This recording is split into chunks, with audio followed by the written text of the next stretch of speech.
ole ek Ped Maa Ke Naam project a no pangin an nu tenen thingan phun turani ti khani a chu school zong zong in ti turani a kan school pon engam chen kan ti to amaro chu a limit om ve a no pang som sari chin no pang som sari talin phun tur ti ni a chu wang chuan nu le pa ten kan fa tenen nu ten abikin kan fa tenen kan lo ti anga amaro chu nuin no pang nu nei to lo amo nu te bulo om lo ani pon meichia arem chang ti mai an ni te po an pi te po thei thowa meichia nen khan puitling meichia nen khan tha lo la se chu tiang turan om lo ni pon a thenom nu te po han ho zok te po apoi om lo ve chu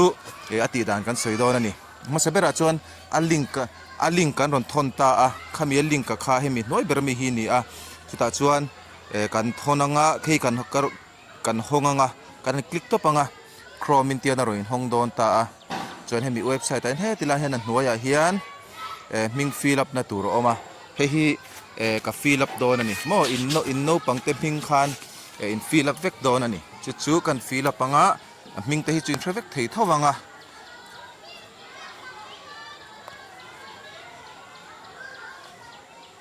nu ming chuan pa ming chuan class a hian no pang class kha man tur ani a chuan an kuma hian no pang kum gender a chuan male female ti kan select mai anga chuan tila hian udai score ta om ta a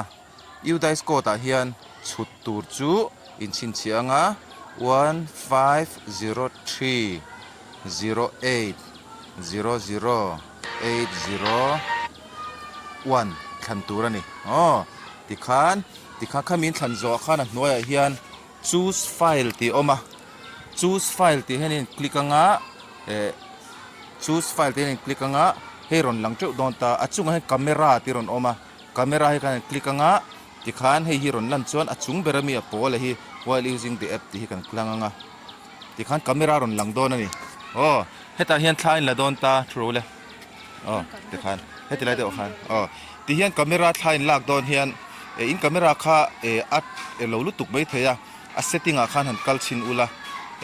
heti lai hian photo picture quality hi low hian da ula ni lo chuan a san lu tuk chuan a upload theilong ti kha hlom ve a chuan ti hian a shana thalak ngai lo khan in ti pa khan thlain la mai don ani hian thla kan langa ti khan thla la zowa chuan hei x le y oma indu ang ani lo chuan hian x le nga thla point la thale theini kan la thale ang charte kha lo mai mi ching dewa hetlam pang hoi ro le rot 1 2 3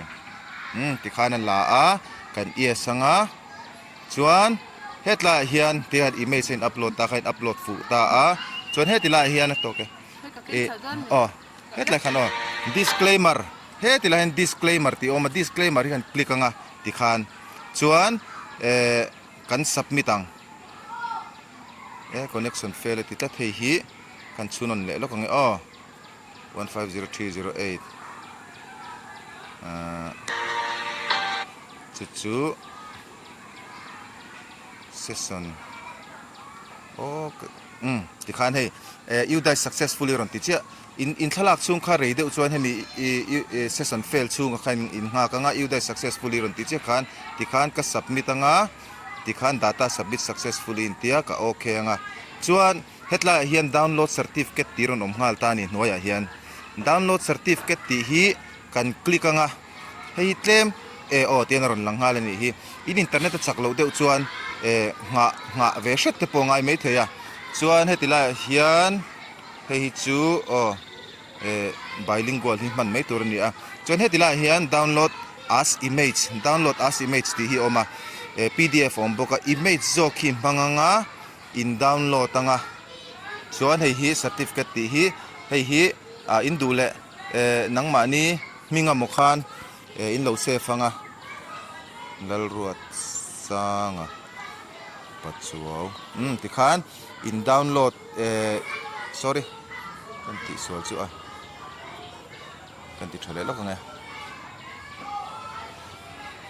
lal ruat sanga